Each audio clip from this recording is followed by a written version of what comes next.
Hi, and welcome to another episode. I'm really happy to be here with you guys today. And today is going to be a very interesting episode. um, Maybe even bizarre. I might even say bizarre.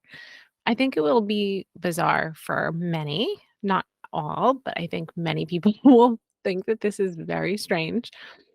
Um, and I think it's a little weird too. Without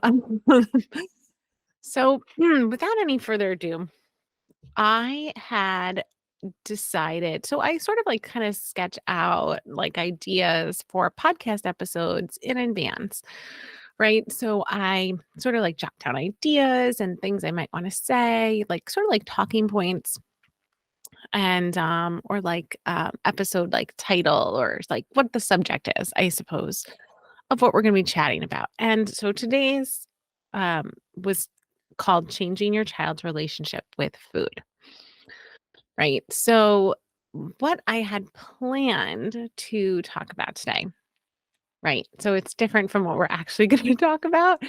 Um, so, what I had planned to talk about was this Venn diagram that I had made a while back, actually, which, it's on my Instagram. I think it's on our website. I had created this and just to sort of illustrate how all of the components of feeding sort of overlap.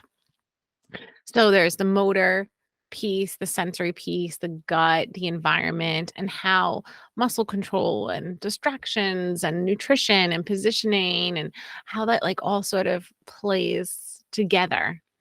And my goal was, I guess, I was going to write. So, like, my note that I wrote, the first thing I wrote was talk about the Venn diagram I created. So, I was going to sort of go through and explain, kind of how, if you want to change your child's relationship with food, you would want to work on these components, right? But that's actually not what we're going to talk about today. so, what happened instead is um I have been channeling, which is like a medium, if you don't really know what that means. So it's like, I don't know if you've ever seen like Long Island Medium or Tyler Henry, how they like sort of communicate with people who have passed on and get messages like from the other side to give to other people. So it's sort of like that, except I'm not going to explain to you anything about a past relative. Um, it's sort of like a different message that comes through. So for me, this is new in the fact that new that I do it, I suppose. It's only like about a year or so that I've been doing this, but I've only done it for myself really up until very, very recently. And it's something that, I guess I've always had, like, a lot of interest in, right, this channeling, but this message is sort of, I guess, for parents on this topic, but it's not from me, if that makes sense. So it's a channeled message for parents, sort of explaining how we can fix our children's relationship with food. And I have to say, 'cause every time I do it's called, autonomic writing. So that's when I just sort of, like, write, and it's not really me writing, like, it's not me writing, like, my own thoughts down, it's like a message that sort of comes through via writing. Um, right, so there's, like, lots of different ways, like, some people are clairvoyant, which means, like, you can see things, or clairsentient, which means you can feel emotions, or, there's different types of clairs, right? So, and autonomic writing is, like, almost like a different, um, vessel that information can travel through, essentially. So, so basically this message, I'm not sure, not always clear who the spirit or entity is that's delivering the message, but it is always a very positive, uplifting, happy message. It's always a good thing. Um, and I'll even show, if you're watching this on YouTube, you can see, but this is like sort of like my handwriting here. And then you can see how it gets like all slanty, scripty. That part's not me. In fact, I have a little bit of a hard time reading it. So what I do is I go back as soon as I'm done and I go through and I try to like clarify, like make like the O's look like O's so that when I'm reading it to you now, I'll be able to read the words clearly and accurately, hopefully. But I thought that the message was absolutely beautiful. And I wish I could say I came up with it myself, but I really didn't. And like I said, I had a totally different thing planned to talk about in relationship to your child's relationship with food, but I like what Spirit said better, honestly. I think it's well, you judge for yourself, right? So all I'm going to do is read what they said and maybe I'll sort of like discuss afterwards my own thoughts on it, but I really loved their message personally. So I hope that you do too, and hopefully it resonates with you. And if it doesn't resonate with you, then the message wasn't meant for you, right? But if it is something that resonates with you, know that you heard it for a reason, and that was probably meant for you in some way, right? Um, so here we go. um, So I'm just going to read verbatim what was written, just so you all know. Okay. If you want to change your child's relationship with food, you must first ask yourself why you feel it was broken in the first place. Where did this originate? Go back through their past and your past. See what comes up. In a way, food is not just their struggle, it's yours too. When did it stop becoming fun for you? Did you lose traditions like family meals because life got too busy? Remember food's purpose to nourish. Do you have time in your day for nourishment? We have forgotten what has been known about food for centuries. That food helps physically food heals, sorry. Food heals physically and emotionally. We replaced it with artificial things, so we create artificial problems. Problems that only exist because we created them. If you go back in time, is picky eating a problem that was had? No. Your child's relationship with food is broken, but likely your relationship with food is too. Today, food is a means to an end, something that must be checked off. When we, see, I can't read this. Hold on. When we make food, traditions and family the priority rather than school and extracurricular activities, then we create imbalance. What you are seeking to right is an imbalance that was created. There's a reason food is a process. It's meant to slow you down. It's meant to keep you present. It's meant to hold connection. We recommend a few things to help balance this relationship once again. Okay, so there's 4 things. One is put food above all extracurricular activities. 2, make family connection the center of your day. 3, have your kids help select food from the store. Clean, chop, peel the food. 4, talk about family traditions. Bring laughter and joy to mealtimes again. Okay. And that's it. That's all I have there. So I have some thoughts on it, after I got that message and I went back and I reread it.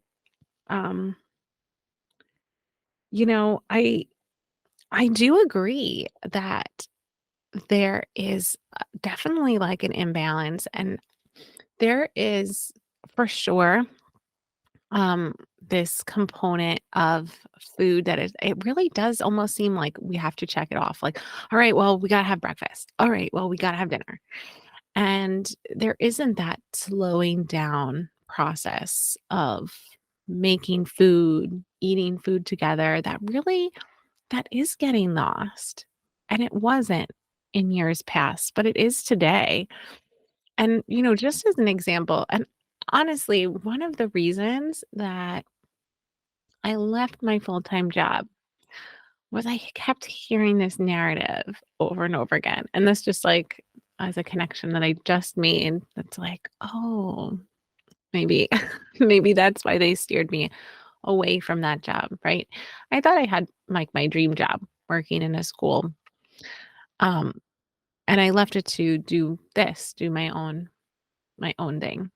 Um and one of the things that really stuck out to me so much was the other moms that I worked with, right? All of the teachers, everyone was like a mom, pretty much. I don't think, yeah, pretty much everyone was mom or was getting married and then became a mom. It was, kids centered for sure.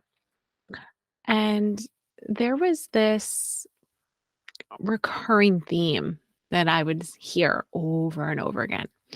Every day, every week, oh, how's your night? And, you know, small talk amongst people. And I just kept hearing this same thing like, oh, yeah, we had practice and then we had a game. And how was your weekend? Oh, yeah, well, we had to travel. We had this game and, oh, they had dance. And, like, oh, yeah, we never eat together because, like, we're always eating on the go because they have so much stuff, and, they would go right from school to the next activity, to the next activity, then they had religion, then they had this, and it was, like, this nonstop, and I was like, and then before you know it, the year was over, and it was summertime, and their kids were going to camp, and they were gone all day, and then, they'd have a little bit of time with them again in the evening, kinda like school, and then another year would go by and they'd be like, "Wow, where is the time going? Where is the time going?" And I was like, "Oh my God, you're like never with your kids. Like they're always at school or at an activity or you're traveling or you're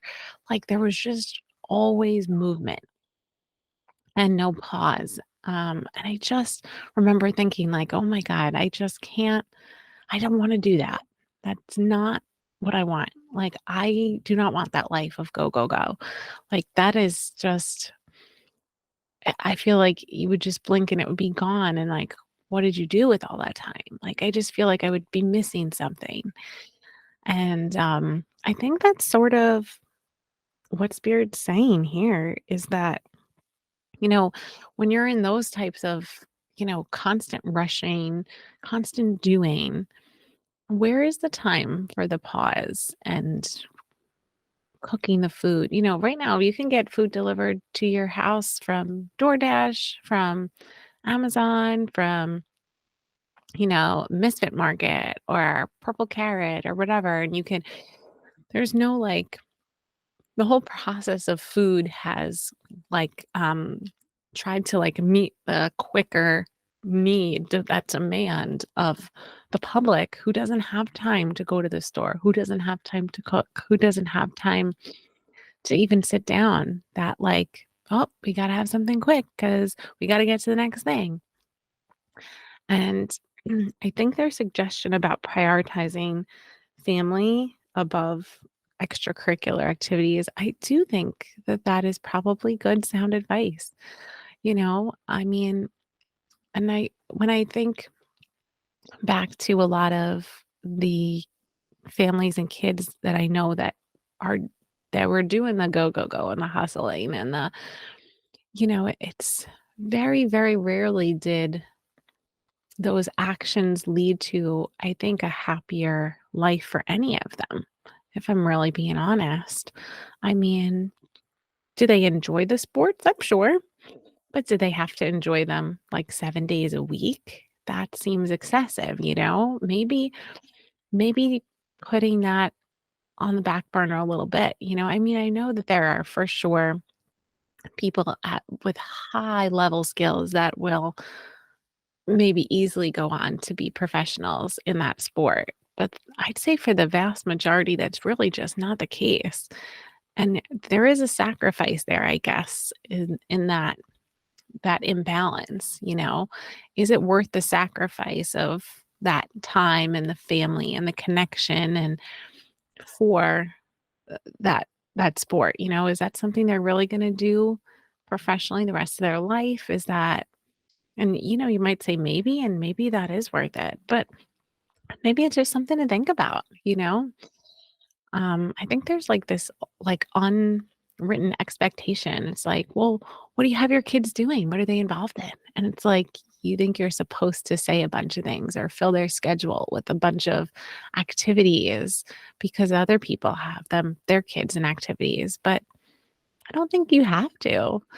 And you know, even like homework, you know, I have some pretty mixed reviews and feelings about homework for sure, especially from working in a school. But, you know, I really do think there's something to be said for making family time a priority. And food traditionally is a big part of family time for centuries, you know, making food, growing food, buying food, storing food, whatever it is. Like it is, there's no doubt that it is a big part of humanity, of just being human. And that's like a really big piece of our history of as human beings is how we harvested food and grew food and made food, you know? So food's so much deeper than just checking something off a list for sure. Um and what else? There was something else I was thinking of. Um maybe it was at the beginning.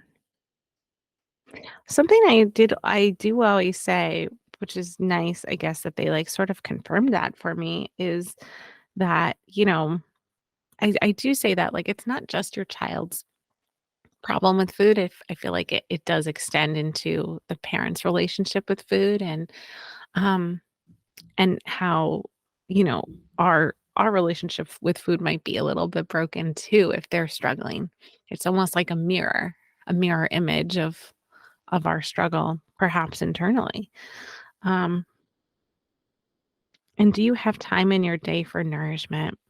I think that's really profound because I think a lot of people don't have time for nourishment, even if it's, you know, doing things like, you know, talking about their day or hugs or self care. And, you know, I remember there were times for sure, and I know it sounds gross, but I'm sure you all did it too. There were days where I was like, "Nope, don't have time to shower." But if I shower, I am probably not gonna sleep for, like, another hour, and I just need to get to sleep because I have to wake up so early, or I know that the baby is gonna wake up, and I just don't have time, you know? And, you know, like, that's such a basic one, right? Taking a shower, like, self-care. And, you know, how many of us just there's so many little things that we just don't get time for that is nourishing. It doesn't have to just be food. It could be literally just some alone time or time to meditate or um you know, some moms don't even get to go to the bathroom by themselves. You know, without their kids coming in and you know, it is what it is. But just think about that. Like do we have time for nourishment? Do we have time for self-care? It's so important. If we don't have time to take care of ourselves, how are we going to teach our children to take care of themselves, right? We have to be that example, I think. Um, and I guess that's sort of my interpretation of what they said. Um, see what comes up from your past. You know, that's something we do with you know, in our course and negative food stories and um what I do with mindset for our families. So that's really I really like that. That's really nice. That I guess maybe that's where I got that idea, right? It was probably from spirit. I just didn't know at the time. Um, so that is really cool. Um, and that imbalance, yeah. Yeah, that's really I thought it was really interesting and profound. I would love to know what you guys, the listeners, are thinking from hearing that. If you think I'm totally nuts, if you think that was absolutely amazing or, not. um, or if that resonated with you at all. Like, do you find that that fits into maybe a puzzle piece of like what's going on with your kids and food? Like, is there just this lost connection? And, I'd say connection beyond even like the food piece. It's just like that. Like they said, actually, bring laughter and joy to meal times again. It's like maybe even just think back. Like, when's the last time that you remember laughing and smiling at the table with your family? And for some people, they might say, that was today. You're crazy. Other people might say, oh my God, I can't even remember a single time. Oh my God. Right. So I don't know where you fall on that. I don't know who needed to hear the message. I just know that I was delivering it. And yeah, that's really only my only job is to deliver the message. And so sort of up to you to do what you'd like with that. Um so yeah, so that is that's today's episode.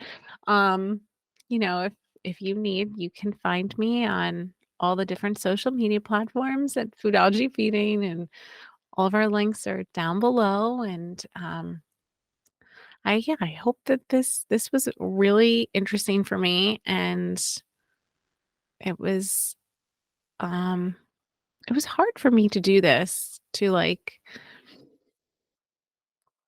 basically say that I can channel and open myself up to whatever comes after that. Like, I don't know what comes after that, but it is sort of hard to like to do that, to make that first step and like even tell people that you do something that might be considered weird or strange. So, I thank you in advance for being kind and yeah, thank you for listening, and hopefully this was helpful to you in some way. And we'll see you again next week. Thank you for listening to How to Unpicky Your Picky Eater. To learn more about achieving your child's feeding goals, check out Christine's website at foodologyfeeding.com. And be sure to tune in next time to How to Unpicky Your Picky Eater.